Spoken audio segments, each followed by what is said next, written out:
जैसा प्रॉमिस किया था मैं आ गया हूं अपनी पहली क्लास लेके। सर इसको क्लास कंसिडर करें। देखो बेटा, जिससे लड़ना है उसके बारे में जानना तो ज़रूरी है ना सर। हाँ जी सर, जिसको सेट करना है उसके वो बात नहीं करते, ठीक है, लेकिन जिससे हमें फाइट करनी है उसके बारे में जानना ज़रूरी है, ठीक है। तो आज हम अपने पेपर वन को कि सर पेपर वन का जो सिलेबस है वो 11th का है या 12th का है या सर कुछ नया एड ऑन हुआ है।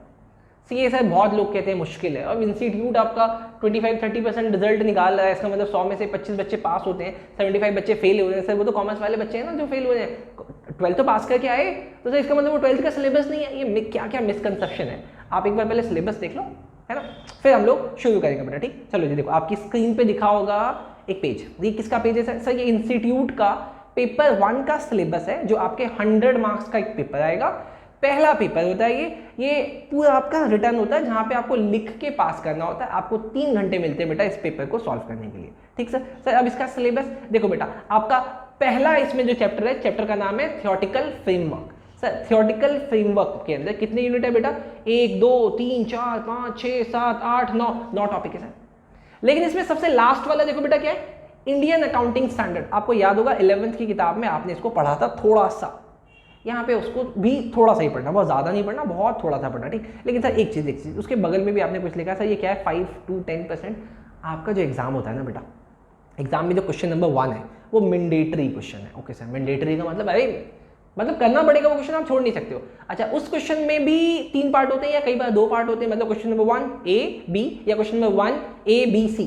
जो उसका A पार्ट है उसमें बेटा ट्रू फॉल्स आते हैं, फिर तो पास ही होगी नहीं बेटा। आपको ट्रू और फॉल्स रीजन के साथ लिखना पड़ता है। 1 मार्क्स आपको ट्रू या फॉल्स लिखने का मिलता है और अगला मार्क्स आपको उसका रीजन लिखने का मिलता है बेटा। तो जनरली देखा गया है कि वो जो ट्रू फॉल्स होते हैं, 6 ट्रू फॉल्स आते हैं जनरली, 12 मार्क्स के होते हैं वो बेटा, ठीक। तो वो इसी टॉपिक में से आते हैं बेटा, 5 से 10 मार्क्स यहाँ से कवर होता है बेटा, ठीक। अच्छा, अब इसमें आपको क्या देखना है बेटा, लास्ट के 3 टॉपिक देखो बेटा। मैंने आपको बोला एक अकाउंटिंग स्टैंडर्ड, ये आपको थोड़ा सा यहाँ पे पढ़ना पड़ेगा। उसके बाद बेटा accounting standard, Indian accounting standard sir, एक हो गया एएस, एक हो गया इंड एएस है। ये क्या होता है सर, ये देखना पड़ेगा, ये आपके लिए। इससे ऊपर वाला एक और देख लो बेटा, accounting as a measurement, discipline, valuation, principle, accounting estimate बेटा, ठीक। वो दिख गया। तो बस बेटा पहले वाले चैप्टर में बस इतना सा नया, बाकी सब पुराना बेटा, आपने सब कुछ पढ़ा हुआ है, देख लो जल्दी से। सर देख लिया। अच्छा बेटा, अगला बेटा अकाउंटिंग प्रोसेस बेटा। Accounting process sir journal entry, ledger, trial balance, subsidiary book, cash book, rectification of error, ठीक बेटा। ये चैप्टर 2 हो गया सर, चैप्टर 2 हो गया। अब एक मिनट, ये अगर चैप्टर 2 में ये सब तो सब पढ़ा हुआ है बेटा, हाँ सब कुछ पढ़ा हुआ है, सब कुछ छोड़ा हुआ है नहीं बेटा, आपको सब आता है सर एग्जाम में आते हैं बेटा। रेक्टिफिकेशन ऑफ एरर हर बार ये क्वेश्चन में आ रहा है, ट्रायल बैलेंस देखा गया हर बार आ रहा है, तो सर इसका मतलब 11th के बेसिस पे हो जाएगा। मैं भी तो वही बोल रहा हूँ। अगला चैप्टर बेटा bank reconciliation statement, sir 11th class, वाह सर। सर उसके बाद है इन्वेंट्रीज, ये नया टॉपिक है बेटा, इसको मार्क करो बेटा। सर मार्क किसमें करें? अरे टेलीग्राम का चैनल जाओ, इस पीडीएफ को डाउनलोड करो, वहाँ पे बेटा मार्क करो, ये नया चैप्टर है बेटा। और नहीं तो बेटा आपको इंस्टीट्यूट से जो बुक मिली है उसका अगर आप पहला पन्ना देखोगे ना बेटा, कंटेंट वाला, उसमें लिखा हो बेटा इन्वेंट्री नया चैप्टर है सर। उसके बाद अगला क्या बेटा, concept and accounting of depreciation.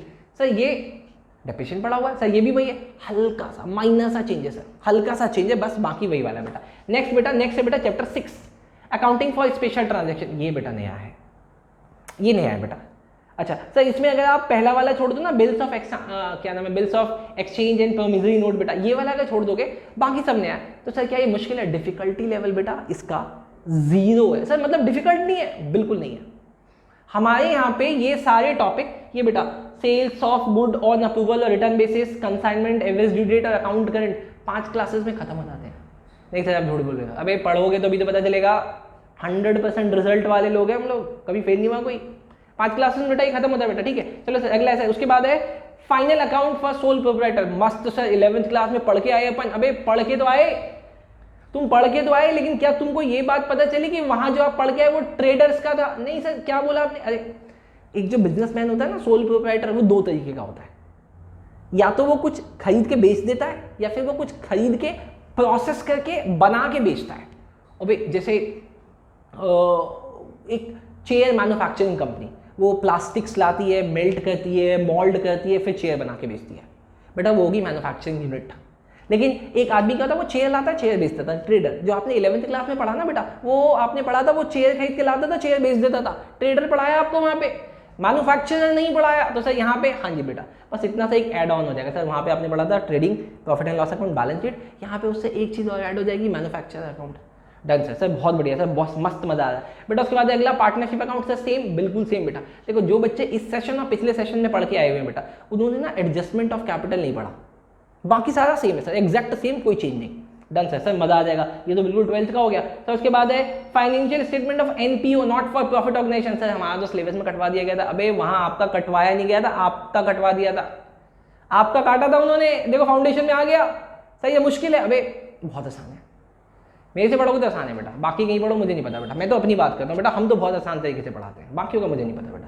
Sir उसके बाद अगला लास्ट बेटा इंट्रोडक्शन टू कंपनी अकाउंट बेटा। इंट्रोडक्शन ऑफ कंपनी अकाउंट में से 3 चीजें, ऐसा क्या, शेयर्स का इशू, हाँ शेयर का इशू बेटा, अगला उसका फॉर फीचर, और सर उसके बाद डिबेंचर का इशू। सर 12th क्लास में आपके सिलेबस में डिबेंचर का रिडम्पशन भी था, यहां नहीं है।